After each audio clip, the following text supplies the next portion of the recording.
మీరు రోజుకి ఎన్ని గంటలు మీ గురించి ఆలోచించుకుంటున్నారు?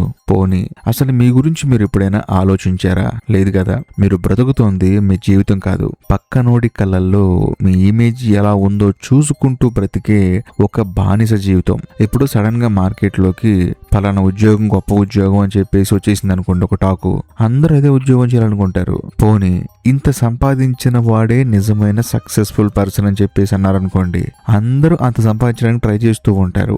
నిజం చెప్పాలంటే ఒక్కొక్కళ్ళకి ఒక్కొక్క జీవితం నచ్చుతుంది. కొంతమందికి సిటీలో ఉండే డబ్బులు సంపాదించడం నచ్చుతుంది, ఇంకొంతమందికి ఇదేమీ అవసరం లేదు, అమ్మా నాన్న పక్కనుంటూ ప్రశాంతంగా వచ్చిన జీవితంలోనే బ్రతకడం ఇష్టంగా ఉంటుంది.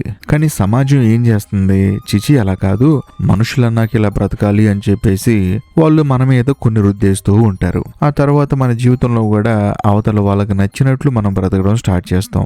అంతెందుకండి, రోడ్డు మీద నడుస్తున్నప్పుడు ఎవడైనా చూస్తే చాలు మీ నడక మారుతుంది, మీ బాడీ లాంగ్వేజ్ మారుతుంది, మీ నవ్వు మారుతుంది. ఎందుకు? వాడెవడో మీకు సర్టిఫికెట్ ఇవ్వాలా?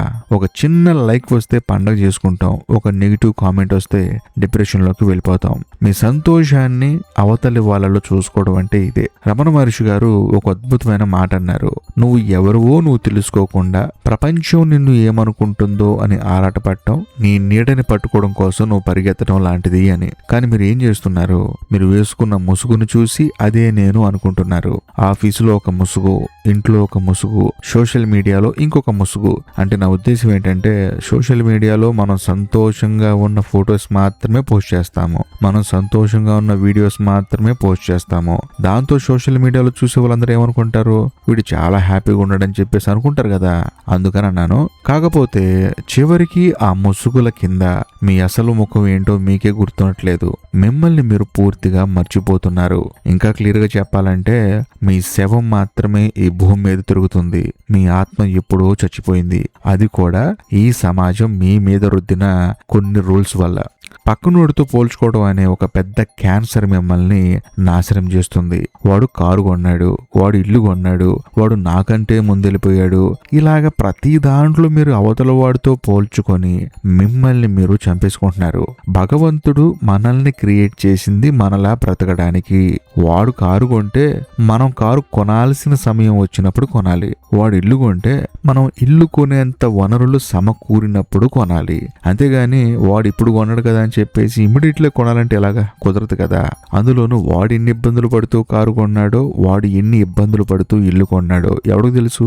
కాబట్టి ఎవరు ఎప్పుడు ఏం చేయాలనేది అది వాళ్ళ వాళ్ళ పర్సనల్ డిసిషన్స్ మీద ఉంటుంది. కాబట్టి మీరు ఎప్పుడు ఏం చేయాలనేది కూడా మీ డిసిషన్స్ మీదే ఉండాలి. పక్కనోడు ఏదైనా చేస్తే వెంటనే నేను కూడా అది చేయాలనుకోవటం మూర్ఖత్వం. అందులోని చాలా మంది ఏమనుకుంటారంటే, సరే పక్కనోడు కొన్నాడు నేను కూడా కొనేసాను అనుకుంటారు. కాకపోతే అక్కడ మీరు గెలిచినా ఓడిపోయినట్లే. ఎందుకంటే ఆ రేస్ అసలు మీది కాదు. ఎందుకు రేస్ మీది కాదు అని చెప్పి అంటున్నానంటే, మీకు నిజంగా కారు కొనడం అనేది మీ లక్ష్యం అయితే మీరు దానికోసం ఎప్పటి నుంచో కష్టపడుతూ ఉంటారు. అంతేగాని సడన్ గా ఒకడు కొన్న వెంటనే మీలో ఆ స్పార్క్ క్రియేట్ అయిపోయి ఇప్పటికిప్పుడు నేను కొనేయాలని చెప్పేసి మిమ్మల్ని మీరు మోటివేట్ చేసుకోరు. అందుకే ఆ రేస్ మీది కాదు అంటున్నాను. మిమ్మల్ని మీరు నిరంతరం విమర్శించుకుంటూ లోపల ఒక నరకాన్ని సృష్టించుకుంటున్నారు. ఎందుకు అలా అంటున్నానంటే, మన చుట్టూ ఉన్న వాళ్ళు సక్సెస్ అయితే వాళ్ళతో మనల్ని మనం పోల్చుకొని మనల్ని మనం విమర్శించుకుంటూ ఉంటాం. అది చాలా తప్పు కదా.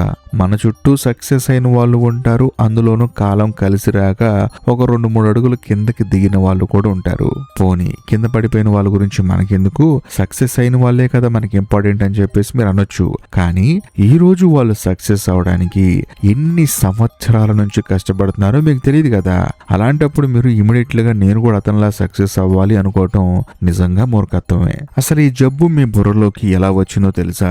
మీరు పుట్టినప్పటి నుంచి ఈ సమాజం మీ చుట్టూ ఒక పెద్ద మాయాజాలాన్ని అల్లేసింది. ఈ విషయం నేను మీకు చాలా సార్లు చెప్పాను, మళ్ళీ చెప్తున్నాను.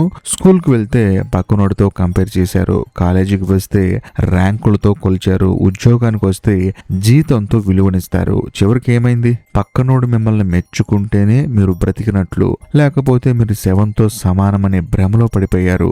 మీకు సొంతంగా ఒక ఆలోచన అంటూ లేకుండా చేశారు. మీరు నడుస్తున్న దారి మీది కాదు, ఎవరో గీసిన గీతల్లో మీరు ఒక మందలా ప్రయాణిస్తున్నారు. ఎందుకంటే ఆ మందులో ఉంటే మీకు ఒక సేఫ్టీ ఫీలింగ్ అనమాట. ఒంటరిగా నడవాలంటే భయం. నా ఉద్దేశం ఒంటరిగా అంటే ఉద్యోగం లేకపోయినా సరే మీకు మీరుగా ఒక వ్యాపారాన్ని క్రియేట్ చేసుకొని దాంట్లో నిలబడటం. సో రమణ మహర్షి గారు ఎప్పుడు ఒకటే అడిగేవారు, అసలు నువ్వు ఎవరు? కానీ మీరు ఎప్పుడైనా ఆ ప్రశ్న వేసుకున్నారా? లేదు. నేను ఫలానా కంపెనీలో మేనేజర్ని, నేను ఫలానా అబ్బాయిని, నేను ఫలానా బ్యాంకు బ్యాలెన్స్ అని చెప్పేసి ఇవే మీ సమాధానాలు. ఇవన్నీ మీ ట్యాగులు మాత్రమే, మీరు కాదు. మీరు సమాజం కోసం వేసుకున్న ముసుగును చూసి అదే మీ అస్తిత్వం అనుకుంటున్నారు. ఒక నటుడు స్టేజ్ మీద ఒక రాజుగారి పాత్ర వేసి నాటకం అయిపోయాక కూడా నేనే రాజునని చెప్పేసి తిరిగాడనుకోండి, వాడిని ఏమంటారు? పిచ్చోడు అంటారు కదా. ఇప్పుడు సమాజంలో చాలా మంది పరిస్థితి కూడా సరిగ్గా అలాగే ఉంది. నిజమేంటంటే మనందరికీ నిశ్శబ్దం అంటే భయం. ఒక్క నిమిషం ఫోన్ పక్కన పెట్టి ప్రశాంతంగా కూర్చోమంటే మన గుండెల్లో వణుకు మొదలవుతుంది. ఎందుకంటే ఆ నిశ్శబ్దంలో మన అసలు స్వరూపం బయటపడుతుంది కాబట్టి. మనం దాచుకున్న అభద్రతా భావం, మన లోపలున్న అసంతృప్తి, మన శూన్యత మనల్ని విక్రిస్తాయి కనుక. అందుకే ఆ నిజాన్ని ఫేస్ చేయలేక మనం సోషల్ మీడియా స్క్రీన్ల చుట్టూ తిరుగుతూ నోటిఫికేషన్ల వెనక పడుతూ పక్కనోడి లైఫ్ లో తొంగి చూస్తూ ఎస్కేప్ అయిపోతూ ఉంటాము. మన భయాలే మనల్ని ఇతరుల అభిప్రాయాలకి బానిసలుగా మార్చేస్తాయి. అలా కాకుండా నాకు నచ్చిన పని చేసుకుంటా, నాకు అందులోనే ఆనందం ఉంది, నా జోలి మీకెందుకు అని గనక మనం బ్రతకగలిగితే మనంత ప్రశాంతంగా ఈ భూమి మీద ఎవ్వడూ బతకలేడు. అసలు ఈ నరకం నుంచి బయటపడాలంటే మొదట మీరు చేయాల్సింది ఒకటే, ప్రపంచానికి ఇచ్చిన రిమోట్ కంట్రోల్ ని లాగేసుకోండి. ఎవడో మిమ్మల్ని పొగిడితే ఎగిరి గంతేయడం, ఎవడో తిడితే మూల కూర్చొని ఏడవటం ఆపేయాలి. వాడు మిమ్మల్ని తిడుతున్నాడంటే వాడి లోపల ఉన్న కుళ్ళుని మీ మీద ప్రొజెక్ట్ చేస్తున్నాడు. అది వాడి సమస్య, మీది కాదు. మీ ముఖాన్ని చూసి కుక్క మురిగితే మీరు కూడా రోడ్డు మీద కూర్చొని మురుగుతారా? మురగరు కదా. మరి ఎవడో పనికి మాలినోడన్న మాటలకి మీరెందుకు ఆలోచించి మీ మైండ్ పోగొట్టుకుంటున్నారు? రమణ మహర్షి గారు చూపించిన మార్గం చాలా సింపుల్ కానీ కొంచెం పవర్ఫుల్. అదే ఆత్మ విచారం. మీ మనస్సు ఎప్పుడైనా పక్కనోడి మీదకో బయట విషయాల మీదకో పరిగెత్తినప్పుడు వెంటనే దాన్ని లాగి ఒక ప్రశ్న వేయండి, ఈ ఆలోచన ఎవరికి వస్తుంది అని. నాకు వస్తుందని సమాధానం దొరుకుతుంది. మరి ఆ నేను ఎవరు అని లోపలికి తొంగి చూడండి. ఆ క్షణంలో బయట ప్రపంచం మొత్తం మాయమైపోతుంది. మీరు రోజుకి కనీసం అరగంట సేపు అయినా ఫోన్ స్విచ్ ఆఫ్ చేసి ఏకాంతంలో కూర్చోవడం నేర్చుకోవాలి. చాలా మంది ఇలాగా చేస్తూ ఉంటారు, కాకపోతే వయసు అయిపోయిన తర్వాత చేస్తూ ఉంటారు. కానీ వయసులో ఉన్నప్పుడు చేస్తేనే కదా జీవితంలో ప్రశాంతత అనేది చాలా ఎర్లీగా మనకు దొరికేది. అందులోనూ అలా కూర్చోవడం ఒంటరితనం అని చెప్పేసి ఈ మధ్య చాలా మంది అంటూ ఉంటారు. అది ఒంటరితనం కాదు, మిమ్మల్ని మీరు కలుసుకునే ఒక పవిత్రమైన సమయం. స్టీవ్ జాబ్స్ జీవితంలో ఒక గొప్ప సంఘటన జరిగింది. ఆయన ప్రాణంగా పెంచిన యాపిల్ కంపెనీ నుంచే ఆయన్ని బయటికి నెట్టేశారు. ప్రపంచం మొత్తం ఆయన వైపు చూసి నవ్వింది. వాడు ఫెయిల్ అయిపోయాడు అంది. కానీ స్టీవ్ జాబ్స్ ఏం చేశాడు? సమాజానికి సమాధానం చెప్పడానికి పరుగులెత్తలేదు. భారతదేశం వచ్చాడు, ఏకాంతంగా కొన్ని రోజులు గడిపాడు, ధ్యానం చేశాడు, తన అంతరంగాన్ని శోధించాడు. ఆ నిశ్శబ్దంలోనే ఆయనకి సింప్లిసిటీ అనే ఒక కొత్త విజన్ దొరికింది. మళ్ళీ తిరిగి వచ్చి ఎలాంటి హిస్టరీ క్రియేట్ చేశాడో మీ అందరికి తెలుసు. సో ఏకాంతం మిమ్మల్ని బలహీనపరచదు, మిమ్మల్ని ఒక అజేయమైన శక్తిగా మారుస్తుంది. ఇప్పటికైనా ఆ పాత ముసుగును తీసి అవతల పారేయండి. ఈ క్షణం నుంచి మీ జీవితాన్ని ఒక కొత్త కోణంలో నిర్మించుకోవడం మొదలు పెట్టాలి. దానికి పెద్ద పెద్ద మోటివేషన్ క్లాసులు అవసరం లేదు. కేవలం మీ ఆలోచన విధానాన్ని మారిస్తే చాలు. ఎవరో వస్తారు, మీ జీవితాన్ని మారుస్తారు అని చెప్పేసి ఎదురు చూడటం ఆపండి. మీ జీవితానికి మీరే బాస్. రమణ మహర్షి గారు ఒక చక్కటి సత్యాన్ని బోధించారు. ప్రపంచాన్ని మార్చాలని ప్రయత్నించుకో, నిన్ను నువ్వు మార్చుకుంటే ప్రపంచం ఆటోమేటిక్ గా మారిపోతుంది అని చెప్పేసి. ఎందుకు అలా అన్నారంటే మనల్ని మనం మార్చుకుంటే ప్రపంచంలో ఉన్న ప్రతి వ్యక్తి, ఈ ప్రపంచం చాలా అందంగా కనిపిస్తాయి, క్లారిటీగా అర్థమవుతాయి కాబట్టి. అంతేగాని మీరు మారిన వెంటనే మీతో పాటు అందరూ మారుతారు అని కాదు, అది జరగదు కూడా. అందులోనూ ఇంకొక అద్భుతమైన విషయం ఏంటంటే మీ మైండ్ లో ఉన్న ఇతరుల గుర్తింపు అనే ఒక ముసుగుని తీసేయండి. అలా తీసేయటం వల్ల మీరు అవతల వాడిని కూడా ఒక గుర్తింపు ఉన్న వ్యక్తిలా కాదు, కేవలం ఒక మనిషిని మనిషిలా చూస్తారు. అలా చూడటం వల్లే కదా ఈ ప్రపంచం మనకు అందంగా కనిపించేది. లేకపోతే వీడు బాగా డబ్బు ఉన్నాడు, వీడి డబ్బు లేనుడు, వీడు నల్లగా ఉన్నాడు, వీడి తెల్లగా ఉన్నాడు, వీడు లావుగా ఉన్నాడు అని చెప్పేసి మీ మైండ్ లో రకరకాల ఫిల్టర్లు వచ్చేస్తూ ఉంటాయి. అసలు జీవితం అంటే అది కాదు. సో మనిషిని మనిషిలా చూడటమే జీవితం.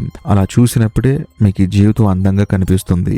అందులోనూ మీరు చేసే ప్రతి పని ఎవరికో చూపించుకోవడానికి కాకుండా మీ అంతర్గత తృప్తి కోసం మాత్రమే చేయండి. చాలా మందికి ఏంటంటే వేరే వేరే పనులు చేయాలనిపిస్తూ ఉంటుంది, కానీ కుటుంబ సభ్యుల బలవంతం వల్ల లేకపోతే కెరియర్ లో డబ్బులు సంపాదించలేమని చెప్పేసి చుట్టూ వాళ్ళు పెట్టిన ప్రెషర్ వల్ల వాళ్ళు డబ్బులు సంపాదించే ఉద్యోగాలకు వెళ్ళిపోతూ ఉంటారు. అందుకనే మీ అంతర్గత తృప్తి కోసం మాత్రమే మీకు నచ్చిన పని చేయండి. అందులో డబ్బులు తక్కువ రావచ్చు, అందరు మిమ్మల్ని చూసి నవ్వచ్చు, కానీ మీరు ప్రశాంతంగా ఉంటారు కదా. మీరు ప్రశాంతంగా ఉంటేనే ఎక్కువ రోజులు బ్రతకగలుగుతారు. ఒకవేళ జీతం ఎక్కువ వస్తుంది కదా అని చెప్పేసి మీకు ఇష్టం లేని పని చేశారనుకోండి, ప్రతిరోజు నరకమే కదా. చివరిగా నేను మీకు చెప్పొచ్చేది ఏంటంటే, రేపు మీరు చనిపోయాక ఈ సొసైటీ మీ శవాన్ని తీసుకెళ్లి శ్మశానంలో కాల్ చేసి కొన్ని రోజుల తర్వాత దినం పేరుతో అందరు కలిసి బిర్యానీ వండుకొని తిని హ్యాపీగా ఎవరింటికి వాళ్ళు వెళ్ళిపోతారు. ఎవడు మీ గురించి 2 రోజుల కంటే ఎక్కువ ఆలోచించడు కూడా. అలాంటిది ఆ నలుగురు కోసం మీ జీవితాన్ని, మీ సంతోషాన్ని ఎందుకు తగిలేసుకుంటున్నారు? ఇతరులను మర్చిపోండి, మీపై మాత్రమే దృష్టి పెట్టండి. ఎందుకంటే ఈ నాటకంలో మీ పాత్రకు హీరో మీరే, విలన్ మీరే. కళ్ళు తెరిచి బ్రతకండి. ఇంత చెప్పిన తర్వాత కూడా మళ్ళీ ఫోన్ తీసి పక్కనోడు ప్రొఫైల్ చూస్తూ కూర్చుంటే మిమ్మల్ని ఆ దేవుడు కూడా కాపాడలేడు. మీ లైఫ్ మీ చేతుల్లో ఉంది. డిసైడ్ చేసుకోండి. ముసుగులు వేసుకొని అందరికీ నచ్చినట్లు బ్రతుకుతారా, లేకపోతే ముసుగులు తీసేసి మీకు నచ్చినట్లు మీ జీవితంలో రాజులా బ్రతుకుతారా? చాయిస్ మీదే. మీరు ఎలాంటి జీవితాన్ని ఎంచుకుంటారో కామెంట్ రూపంలో చెప్పండి. మీ కామెంట్ కోసం వెయిట్ చేస్తూ ఉంటాను. అందులోనూ ఈ వీడియో కనుక మీకు నచ్చితే లైక్ చేయండి, షేర్ చేయండి. మరీ ముఖ్యంగా ఇప్పటికీ మీరు మన ఛానల్ని సబ్స్క్రైబ్ చేసుకోకపోతే సబ్స్క్రైబ్ చేసి బెల్ ఐకాన్ ప్రెస్ చేయండి. బాయ్.